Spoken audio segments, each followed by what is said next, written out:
Hi guys, this is Frank here with Die Hard RC Addicts, and today's video is sponsored by HobbyKing. Today we have the new Libero shovel nose hydro. This is an old style hydro. I'm going to go ahead and get the battery plugged in. It runs on a 4S LiPo. Let's go ahead and plug it in and get it down to the lake and do some test runs. Alright guys, let's go ahead and get the boat in the water and see what it can do.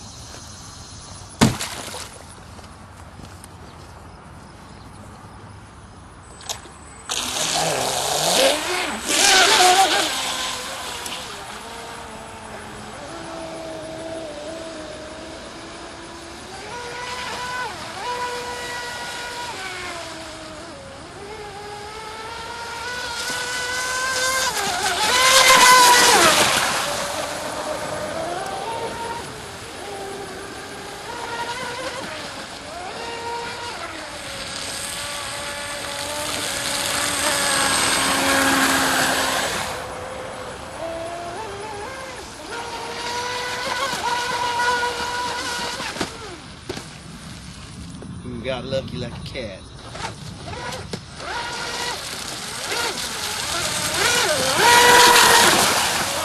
Looks pretty quick.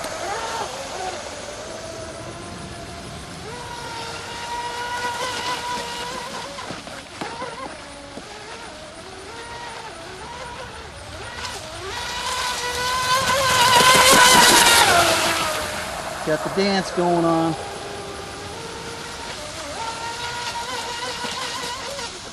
Ooh. Upside down too. Oh, Frank's got to send his rescue tugboat out. Okay, Frank got the tugboat on it. Let's see if we can push it back.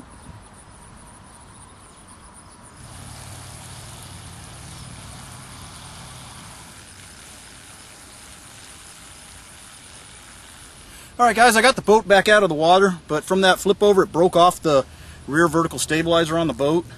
It was basically just screwed on there, and when it flipped like that, it just broke the screws loose.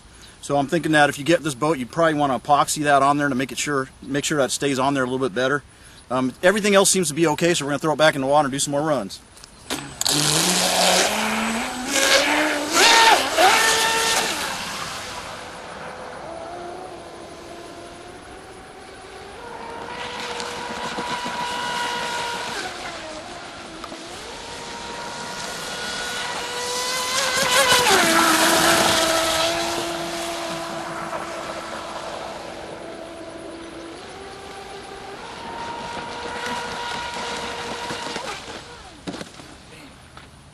Got lucky. Got lucky.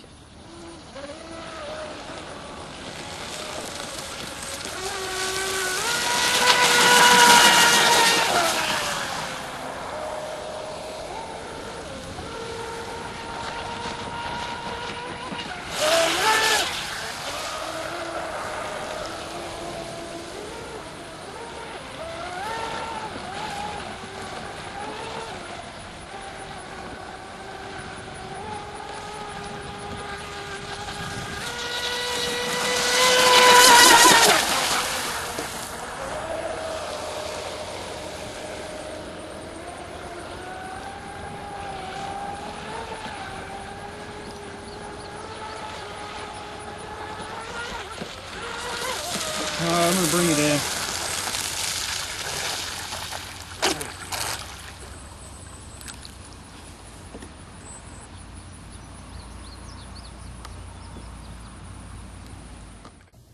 We're back home now after doing the maiden run of this Libero classic style shovel nose hydro. So it's time to give you guys a quick overview of the boat and go over some final thoughts. This RC hydro comes as an almost ready to run boat, and as usual, HobbyKing did an excellent job of packaging it. To get this boat ready to run, you'll need to supply the following things, which are not included with the boat. You'll need at least a 2-channel radio transmitter and receiver, the rudder servo, which should be rated at least 3 kilos of torque. You also need the main battery pack, which should be 4,000 to 5,000 milliamps, and should be a 4-cell lithium battery. I'd say at least a 30C. You'll also need an ESC for the boat, at least 120 amp brushless ESC. Now let's go ahead and take a look at what's included with the boat and what I have installed in it, and then I'll go ahead and give you some final thoughts. Included with this kit is the beautifully painted all fiberglass racing hull. Of course, all of the hardware is included and pretty much pre-installed. It has nice CNC machined aluminum hardware on the back, and the prop shaft is already installed into the hull. along with the motor. The motor is a 36mm by 60mm brushless inrunner, and it's rated at 2070 kV. And the motor does have a water-cooled jacket already pre-installed. Now let's go ahead and take a look at the parts that I chose to use to finish up the boat. For the power system, I decided to go with the Turnigy 120 amp brushless Marine ESC. This is rated at 120 amps with a 240 amp burst rate.